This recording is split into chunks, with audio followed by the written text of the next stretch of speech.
and her spirit, showing a wisdom well beyond her teenage years. Zahra opened up about how her family escaped war and violence in Iraq and what Houston offers her and her family in terms of their future. I was born in Baghdad, Iraq. I lived there for 6 years, and I came to America January 31st, 2011. So I've been here for around 11 years. So I remember we were sleeping and we woke up to people screaming and gunshots and cars and everything. And I woke up with my siblings. I have 6 siblings. So they started screaming and I was like, I got scared, so I was screaming with them. And my mom tried to calm us down. We went downstairs. And my dad walked outside in the shooting, the gun, the everything. And he didn't come home. This is around 3 at night. He didn't come home till the next day. And when we saw him, he had blood all over him, and it was very scary. So we were like, is this your blood? Are you okay? He was like, no, our neighbor's kid got shot in the leg, and I took him to the emergency room. He's okay, though. At the time, the government was not stable.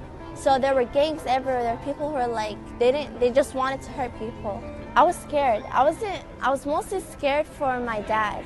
It was scary for us, like, there's a shooting outside, we might die, they might come in. But it's also our dad is outside and he's in the middle of it, so he might not come back inside alive. But after that, he saw that my daughters do not have a future here. If they stay here, they're going to be married at 16, have a child at 17, and that's their future.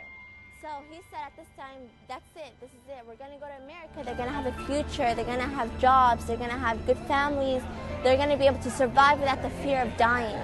Arranged marriages are very popular in my country. I was promised to someone when I was younger. I was promised. I'm here now, so that promise broke, but I get to choose who I want to be with, you know? And there, you don't get to choose. Like, if you want, or if you do not want, you're gonna have to marry him because he can support you. You cannot support yourself. You can only stay with your family for that long. So here, I can support myself, I can support my husband, he can support me, you know? It's different. It was crazy when we first came here. My parents never saw each other. When one would enter, the other would get out. When the other enters, the other would get out. We had to try to like balance it out between our parents, and it was very difficult for them. But for us kids, school was really fun.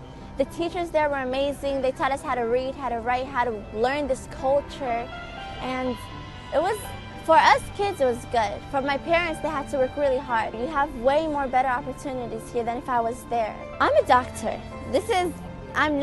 I will not be a doctor because I am a doctor. I'm in my mindset, I'm gonna be a doctor. My future is very different than how it would be.